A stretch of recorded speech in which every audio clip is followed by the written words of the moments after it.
Alright, so I'm in the bathtub right now at my friend Jenny's house doing some laundry. I'm gonna go do some other stuff in the neighborhood. So things have been coming to me, doing a lot of deep research on our true history, on ancient occulted knowledge through different lecturers and music. And the big message, and something I've delved into a lot, around masculine and feminine energies, men and women, basically the two genders that create reality, and the history of all that, and how things have delved into other areas and subcategories, homosexuality, transgenderism type stuff, and how that's playing out now, being pushed in indoctrination camps known as public schools, and basically the destruction of the feminine throughout history, and how that's played out in various ways.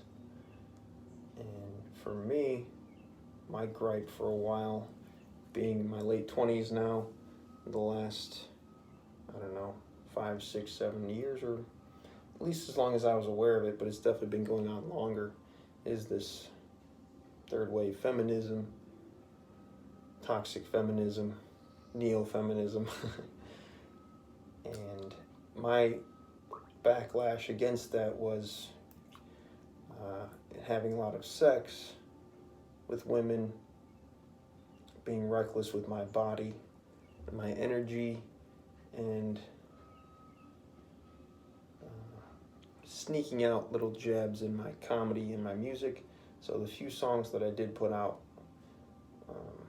like Skeet, Asthma, Clams, and Jack Nicholson, those are all about sex, pretty much, in a humorous way.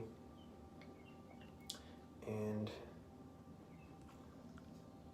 yeah, it's interesting the way that current, or maybe it's dying off, this idea of current wave feminism is really anti-feminine disguised as feminism. It's literally called that. It's such a clear sign of the inversion that is basically in everything on earth now, from dark controllers. So if you want to check out those songs, you can find them on YouTube or SoundCloud under Uncle Tasty. I don't resonate with those songs at all anymore, and I might go back to making music someday, maybe, and that's not my focus right now. So the destruction of the feminine starts with a big part of it is sex. How sex has become so inverted with pornography, with strip clubs, with prostitution, with advertisements, TV and movies. Like my friend had her laundry in the dryer, and I folded a bit of it, saw some feminine clothing, and remembering and seeing in movies when guys would like sniff it or do weird goofy shit with it, and I never saw that, never thought to do that, but they put it in the movie, and then it got put into my awareness, thinking, is that what I would do? I don't feel called to do that, but depraved people do that because sex and sexuality has been so inverted, and it's become so depraved and fucked up. And it makes sense that that's the thing that's been under attack for so long, because it's our creation. It's how we're all created as humans on this planet, through sex. It's not taught as divine union of the masculine and feminine. A lot of it is just taught through people having sex and getting pregnant and having babies. And then, you just kind of unconsciously learn by absorbing the dysfunction and the incestual thinking and encounters that occur among family members. So, and a lot of hip-hop has been inverted to just being about money, bitches, and weed, and guns, and killing people, and gangs, and whatever else type of stuff. And then I took a humorous take on it, which is its own little subcategory of humorous hip-hop. And then there's also a lot of conscious hip-hop and awakened lyrics talking about ancient texts and about the truth of our reality and consciousness. And I used to listen to a lot of it as a kid and being really upset and annoyed at all this bullshit, trash, mumble rap type stuff, when really interesting, insightful, and wise music and coded teachings were in a lot of these hip-hop artists that I was tapping into. I really liked Atmosphere, Del the Funky Homo Sapien. I like Big Daddy Kane a lot. And there's plenty of others. I really liked Army of the Pharaohs a lot, which kind of reminds me of some dark occult stuff. Which would be interested to listen to that more and continue learning about occulted information. So it just feels really called to learn about occulted information and other hidden teachings or things that just weren't talked about in school. We were just kind of taught about, potentially true, probably fake history from not that long ago, and learning about sex, sexuality, and gender, and creation of species, and genetic engineering, social engineering, biological warfare, all these dark things that go over most people's heads because they're too afraid to really tap into the truth or allow themselves to be wrong about what might be potentially true.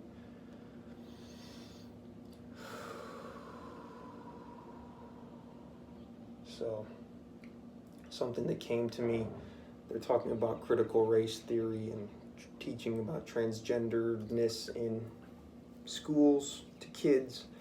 And to me, the analogy that comes forth is watering the plants when the house is on fire. Because we've been under attack with this whole schmovid, blovid nonsense, this whole scamdemic. And now they're talking about Russia and Ukraine and whatever else, they've been throwing at us, Black Lives Matter stuff. It's all distraction. It's all pushing towards an agenda to undermine humanity like it's been doing for a long time, and now it's just become blatantly obvious to those of us that are awake, and it's really ramping up to cling to and desperately throw more and more Hail Marys and keep these, I want to call them morons, indoctrinated in this nonsense. And they're just people that are deeply wounded and traumatized and don't see it. Those of us that see that we're wounded and traumatized are the ones who can heal that. And also learning a bit, tapping in a bit about the origins of homosexuality or sexuality or gender, or of ancient teachings that have been inverted and converted to things like the Bible, or like modern religious texts, and critical race theory, like I mentioned. We're really only going like 2 inches deep with these modern historical things. We're really not looking at ancient traditions like the Kabbalah, what else was it? Alchemy, Hermetic traditions. Like, I'm just tapping into a lot of these things, learning about these ancient beings and divine masculine and divine feminine figures, Horus, Iris, Osiris, Mot, all these beings I'm just kind of tapping into, and I'm open to what is next there, and open, I've always been open to some degree that whatever they taught me was bullshit. So if we're just talking about, black people, Black Lives Mattering, white people, like I just heard there is no more white people. Like this isn't white. This is not white colored. Maybe that is. Or like the crayon color is white, or the black crayon is black. So we're not really these colors according to these color schemes. We're all different shades of various colors. I'm getting a little tan, got some bronze going, there's some pink, and there's, this is a little more white colored. And these are labels of separation. And slavery goes much deeper than just black people a couple 100 years ago, 100 some years ago. It's still happening. It's just under the veil of, oh, we ended slavery, so there's no more slavery. Taxation is a form of slavery. Having to go to work, having to drive our car, having to adhere to these road pirates known as policy officers or police officers who have no right to pull us over and ask for our belongings. And we give it to them because we're tricked into thinking we need to adhere to authority. So if we really want to get to the bottom of things, then we need to go deeper than 2 inches below the surface if we're going to talk about race or whatever else. And think about the word race. Race. Competition. They pinned us against each other. And it's really, I guess if you want to, it's ethnicity if we're going by like countries and origins on the planet, geography, whatever that means, or however real that is, if that all hasn't been inverted, north is west, south, and east is west, and we're supposed to be reading right to left, but it's really left to right, and the letters and the numbers are all backwards. Who knows? Many people know, and they try to tell us, and we don't listen to them because we're too indoctrinated into the trauma-based, fear-based learning that was forced upon us in public school. And force could also be rape, because that's what it is. We're all raped emotionally, spiritually, psychologically, and physically in school. And not to take away from the insurmountable rape sexually that's occurred on this planet, which is a huge part of the destruction of the feminine, the divine feminine. Hoping, just learning about this ancient figure, Mat, the divine feminine figure of truth and justice and righteousness. That feels like the returning energy on this planet. So this idea of the future is female, and this toxic feminism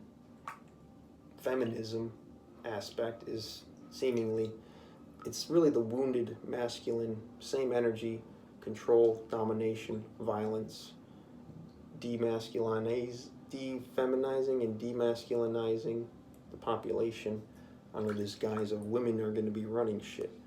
But in a way, the future is female because the divine feminine aspect to our nature, to the order of the universe, and to the planet, to this planet, Mother Earth, Gaia, is returning. And it's time for all these wounded masculine paradigms to die or shift. If we're willing to shift, then we can face what we've done, walk the righteous path, or we can perish along with it. And a lot of people are perishing. A lot of older men are perishing. A lot of women stuck in this wounded masculine movement known as third wave feminism will perish. Probably. That's what I think. That's what I feel. That's why things are ramping up so much, because it is the death of violent, awful, horrifying death for all the chaos and destruction that's taken place over the rape of the innocents, of women, of children, of creativity, of play, of art, of music. So, yeah. Be wary of what the energy is that you're facing, rather than the label that's put on it to divert us from looking deeper. There's always room to look deeper. Just taking things at face value and surface level is naive and arrogant and ignorant.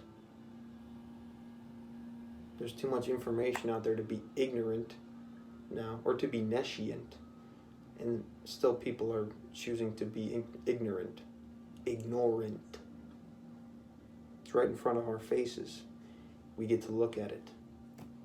So, with that, remember that one.